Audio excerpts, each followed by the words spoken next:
تعالي النهارده اقولك ازاي تعملي الكبده البانيه بقشره ثابته. وبصي زي ما انت ما شايفه كده، بصي قشره ثابته ازاي، ما بتتحركش ولا وقعت، والكفر سليم جدا. تعالي نعمل مع بعض اول حاجه التتبيله. معانا هنا الكبده بتاعتنا مقطعينها شرايح زي ما انتم ما شايفين.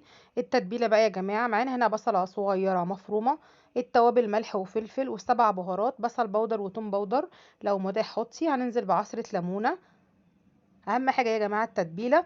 والتتبيله دي يا جماعه على الاقل لازم ساعتين علشان تديكي طعم كويس جدا.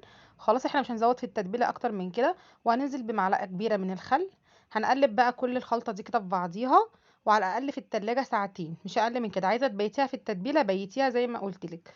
خلاص. هنبدا بقى نشوف هنعمل مع بعض ايه يا جماعه. الكفر علشان يبقى ثابت معانا الرده، ومعانا كوبايه من الدقيق وكوبايه من النشا عشان تبقى بيضه معاكي وتمسك وتقرمش في نفس الوقت.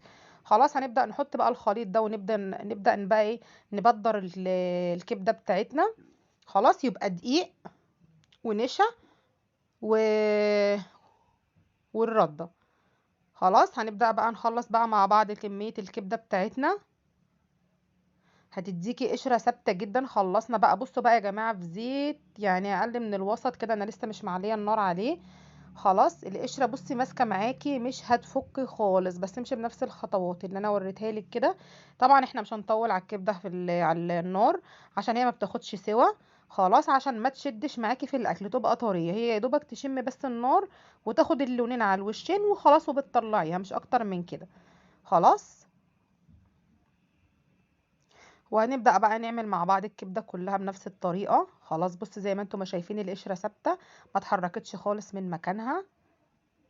وبكده نكون خلصنا مع بعض الكبده كلها بالطريقه اللي انت شايفاها دي. خلاص لو عجبك بقى ما تنسيش تحط اللايك. بصي بقى من جوه والكفر ثابت، وبصي مفيش واحده فكه مني. وبكده نكون خلصنا مع بعض الفيديو. يا رب يعجبكم، وما تنسيش تحط اللايك، واشوفكم بخير والسلام عليكم.